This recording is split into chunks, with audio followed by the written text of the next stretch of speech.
Presiden Joe Biden disambut hangat oleh Perdana Menteri Israel Benjamin Netanyahu ketika ia melakukan kunjungan beresiko tinggi ke wilayah perang itu, menunjukkan solidaritas Amerika setelah serangan 7 Oktober yang dilakukan militan Hamas terhadap warga sipil Israel.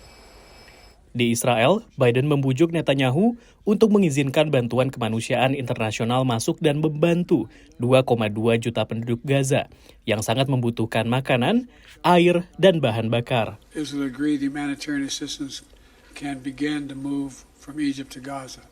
Biden sedianya juga bertemu dengan para pemimpin Palestina dan negara-negara Timur Tengah, namun Presiden Palestina Mahmud Abbas dan Raja Yordania Abdullah membatalkan rencana pertemuan mereka dengan Biden setelah ledakan di Rumah Sakit Al-Ahli Gaza menewaskan ratusan warga Palestina pada Selasa malam. Baik Israel maupun Hamas menyangkal mereka bertanggung jawab. Sejumlah pihak menilai kunjungan Biden tersebut gagal mengambil hati para pemimpin Timur Tengah.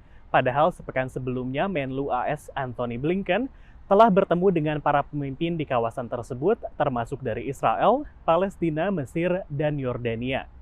Kunjungan AS ini difokuskan untuk mencegah meluasnya konflik Israel-Hamas keluar jalur Gaza dan menimbulkan guncangan di kawasan. Ketika Blinken dan Biden mengunjungi Timur Tengah, Presiden Rusia Vladimir Putin disambut di Beijing oleh pemimpin Tiongkok Xi Jinping. Kedua negara menolak mengutuk serangan Hamas terhadap warga sipil Israel. Menurut analis, sikap kedua negara membuat AS menjadi satu-satunya negara adidaya yang berkepentingan terhadap kondisi Timur Tengah.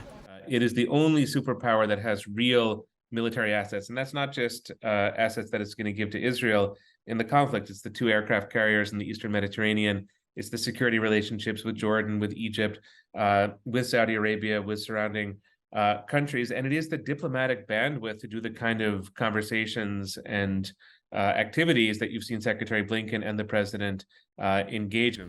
Pada saat yang sama, Rusia dan Tiongkok bekerja sama menjungkir balikan tatanan global yang dibangun setelah Perang Dunia Kedua.